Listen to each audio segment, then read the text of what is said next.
Bienvenidos a todos a un nuevo episodio de After Credits. Yo soy Daniel, este es Barnyard, somos de Univision y ahora vamos a hacer un review de la nueva película starring Jeremy Renner, Ed Helms, John Hamm, Hannibal Buress y Jake Johnson y esa señora de la momia que hizo nada y esa otra señora de Parks and Rec y se llama Tag. Oh, y la otra señora que se ve como Amy Adams, pero yo pienso que ella murió en Nocturnal Animals.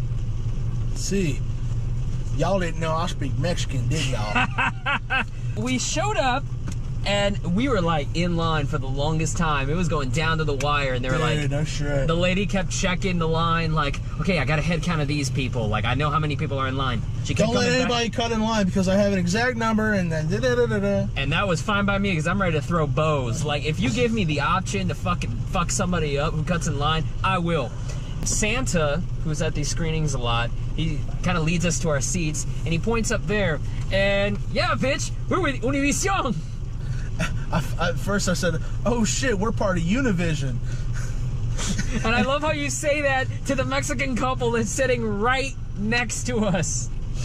Oh, it got even better because apparently this event was sponsored by Grande 107.5, the Latin station in town. And so when the guy gets up, he's like, Bienvenidos a este, and Barnyard just looks like fucking Daniel Kaluuya in Get Out. They say in English, you know, we have a surprise for some of you, and if you look under your seat now, if you have a piece of paper taped to the under your seat, come down and you get a prize. And lo and fucking behold, I'm the one that fucking gets a fucking bitch. Your tag, you're it, fucking piece of paper. So I start fucking running down, so I'm like, oh fuck, what did I get? And I got a $50 GameStop gift card. Bad fucking ass. It was great. Anyway, we might as well talk about this movie now. Tag, it's as simple as is. There's like, it really is. It's based off a Wall Street Journal article about a group of friends that have been playing the same game of tag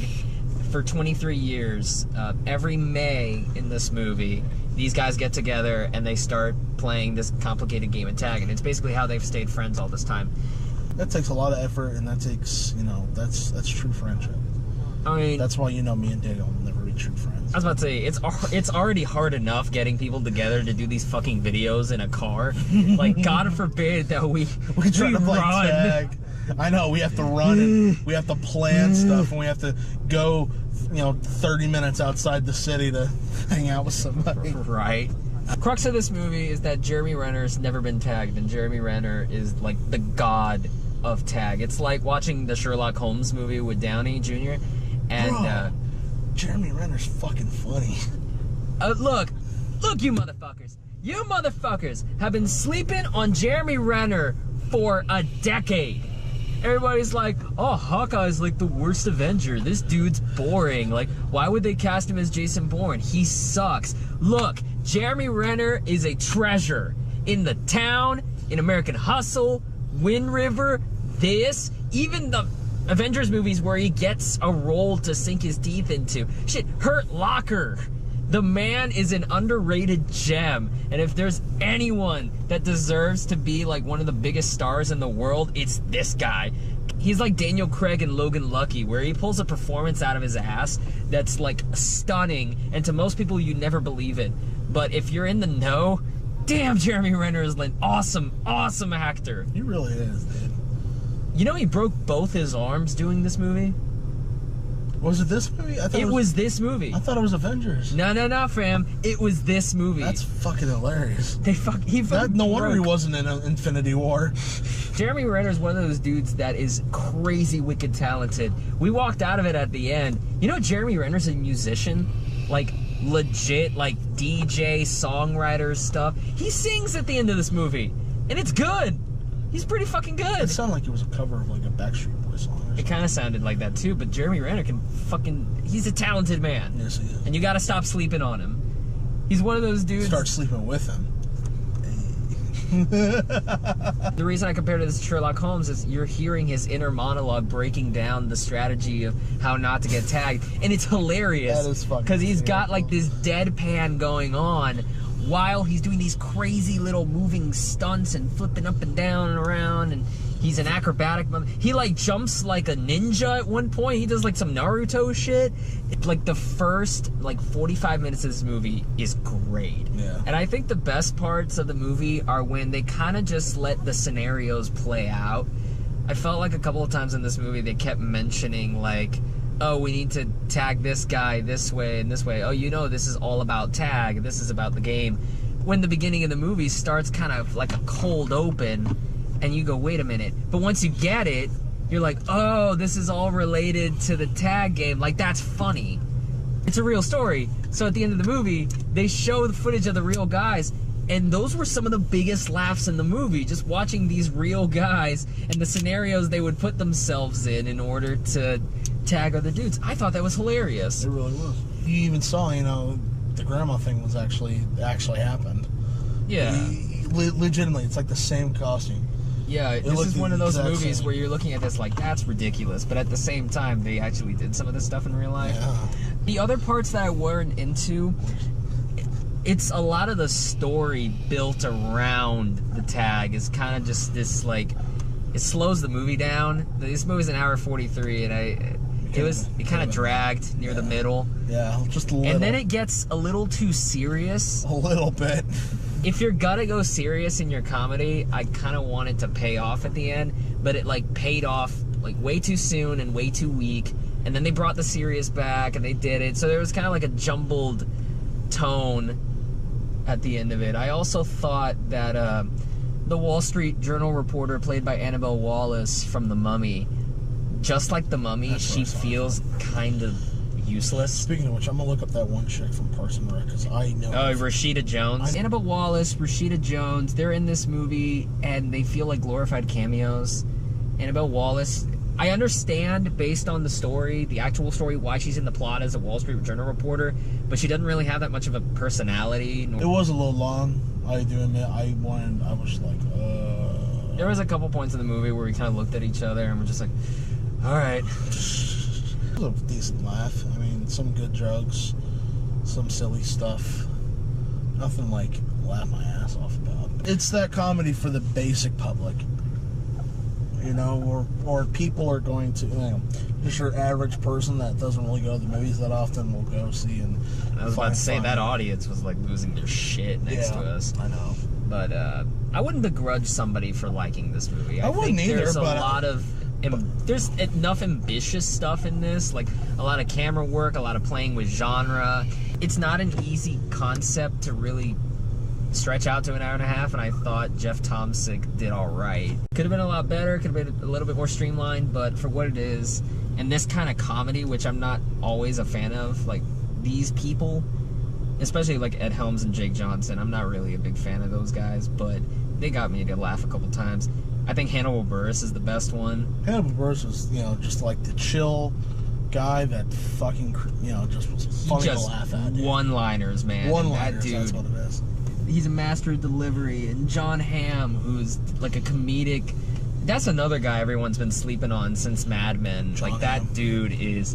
I want to see John Hamm more shit. I keep saying it. Baby Driver, man. He was good in Baby Driver. I'm waiting for that to hit HBO. Still hasn't fucking hit HBO. Spoiler alert. Gonna go into some spoilers, talk about this shit. If you don't want to know any more, except final thoughts and scores out of 6 stars, time code. Click on it. Enjoy it. Caress it. Love it. Quick, tag it. Tag it. You're it. No tag backs. Where is it? No tag backs. Ah, bitch. Ed Helms, at the end of the movie, it's revealed that he brought everybody together. And he brought everybody together under the ruse that Jeremy Renner was going to quit after this year and they needed to break his perfect record because he's never been tagged. But no, it's because Ed Helms has a tumor and he's probably going to die within the year. So he wanted to play tag with his friends one last time, you know, that kind of thing. And that move kind of dropped like a bomb. And it dropped out of nowhere. It dropped out of nowhere. There was like really no indication of it, and it's not like... It was awkward because it came after the first bomb, which was like Jeremy Renner and his wife are having a baby, and apparently they faked a miscarriage. But the whole length of like that sequence was dedicated to like Is he faking it? He's probably not faking it. Guys, we're taking this too seriously. Maybe we should grow up. It's kind of like that moment when the hero's at their lowest, but it's so awkward and it comes out of nowhere and it breaks the tone of the movie that it's kind of like, well, shit. They try to add in some force and emotion for the end of the movie. And I mean, I fucking understand if they did it because the fact that if the real life group, they had something similar happen, but yeah. I mean, as a movie wise, I mean, you can't overlook that kind of thing. Yeah. I didn't feel like it totally ruined everything. Neither did I. But, you know, it did come out of nowhere, and it did, like, change the mood drastically. And I mean, the punchline to that, which is, oh no, we faked the miscarriage, because it turns out Jeremy Renner's wife, who I don't know is who she's played by, she wanted to be part of the game, and she's his teammate, and they faked it because they're both cool, I guess. What I was genuinely hoping, because they were teasing this throughout the entire movie, is that Jake Johnson gets it in his head that maybe Jeremy Renner has faked the entirety of his wedding. Well, like a Truman Show. Like a Truman Show thing. And I thought if the movie would have held out really long, like till the very end, and like the last part of the movie when Ed Helms finally has had enough of it, they've made an amendment that they won't tag at the wedding, but Ed Helms is like, okay, at the very last second after the wedding, like they're married and whatever, he's fair game. So Ed Helms jumps, he's gonna go, and there's like this fantasy sequence in Ed Helms' head, we don't know it at the time, where he gets to tag Jeremy Renner. But it turns out that like it's only a fantasy sequence. The best thing about that, people started to clap, and I like, you get excited. You're like, oh yeah, man, you're happy about that. And then it fucking turned. I was like, oh no, they psyched us out. But it was like one of those quick psych outs where you didn't really get to appreciate it. What I was, swear to God, I was hoping, like, same sequence plays out. Ed Helms tags Jeremy Renner. Jeremy Renner looks at him, gives him a smile, but then he like takes a mask off and it's somebody else. And then they pull the whole Truman Show thing. And you see like Jeremy Renner on top of a building with the same fucking hoodie, just like, gotcha, bitch, and he takes off. That's some Scooby-Doo-esque shit. That would have been awesome. I really think it would have fit that tone of the movie where Jeremy Renner has set up booby traps everywhere and he's like one step ahead of everybody. I don't know, it kind of, I feel like the ending would have been slightly more appropriate for this movie. That would have been funny as hell. I feel like Rashida Jones was kind of pointless. All she was a distraction, but it wasn't like a funny distraction. The only punchline, like, it would have been a really funny punchline if, like, at the end of the movie, like, she approached both of them and, like, they had a threesome or something.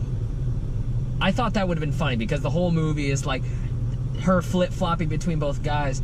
It's an old joke, but, like, they'll come up to her like, which one do you want? You have to choose. And she's like, I want both of you. And so, like, John Hamm could, like, improvise something funny with Jake Johnson about how they're best friends. And, you know, an amendment is like, okay, I'm it, but if we touch, no. Something like that. I don't know. The best parts of this movie weren't in the trailer, so at least I can be happy about that. I think, like, the whole takedown stuff, those were the fucking funniest. To me, what was funny was not Jake Johnson, like, falling off of the fucking AC unit, like in the trailer, but John Hamm coming beside of me is like, I'm it, motherfucker, bam! And, like, side rushing him. Fucking hits him like fucking Brian Urlacher. Hell yeah. To a fucking quarterback. Good God. No. We listened to all that 2005 music in there, and now you're bringing up... Why are you bringing up old shit? Urlacher. No, but it's like Anthony Barr tackling Aaron Rodgers from this past season. Oh, yeah. Okay, breaks there we go. His goddamn collarbone. I'm surprised none of them, like, died or, like, had a lot more injuries with this. One of my favorite, like, comedy parts was when Jake Johnson's, like, addressing Jeremy Renner's wife. He's like, look, I'm not saying that you should have a miscarriage. And everyone's like, no, don't do it. And then he's going on with it, but he's like, but if you do manage to get one, that's what you get. And then John Hamm just goes, and that face made me laugh a lot. John Hamm's fucking great, man. He needs to be in more shit. Make him Green Lantern or something. I don't know. I feel like he'd work. Hal Jordan? You want Hal Jordan, not Jon Stewart? I don't care. Okay. Do one of them. Do both of them. Yeah, you could. Shit, you can do whatever you want in DC land. John Hamm is Harvey Dent. Actually, that could work if he's Two-Face. Yeah. Yeah, I'm down for that. Yeah. Welcome back. We didn't talk for very long about spoilers. It's probably going to be a short one. Yeah, it probably is. Well, here's final thoughts. Scores out 6 stars for Tag. It's a fun film. I mean, you definitely go watch it with your mates. You know, just have a good time, have a few beers. It's nothing to run home about, but at the same time, it's nothing that you walk out of the theater feeling disappointed.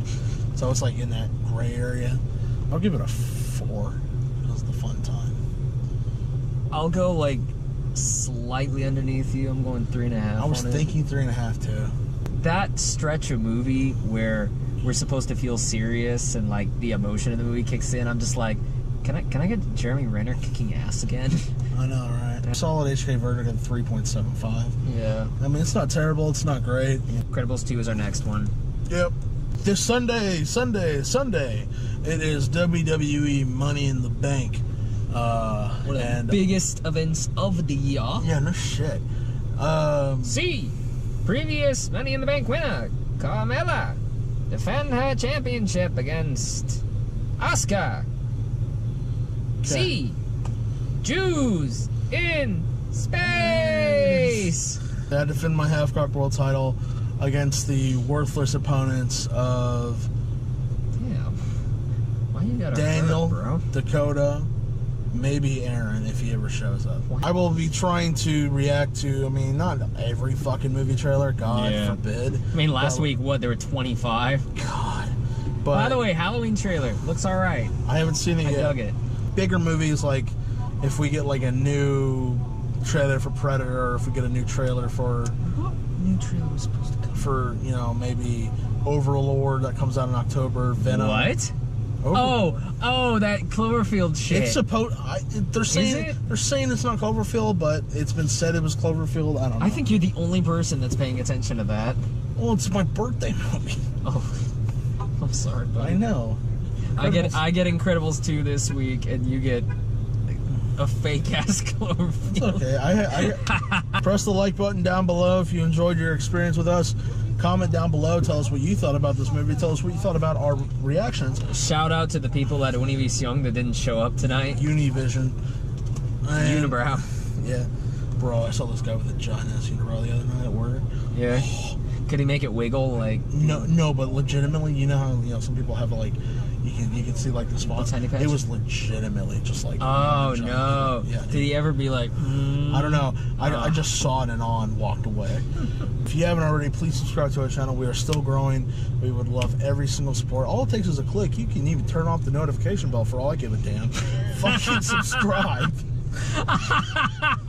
We have Twitter, Facebook, and Instagram. Please like, share, and follow all of us down there.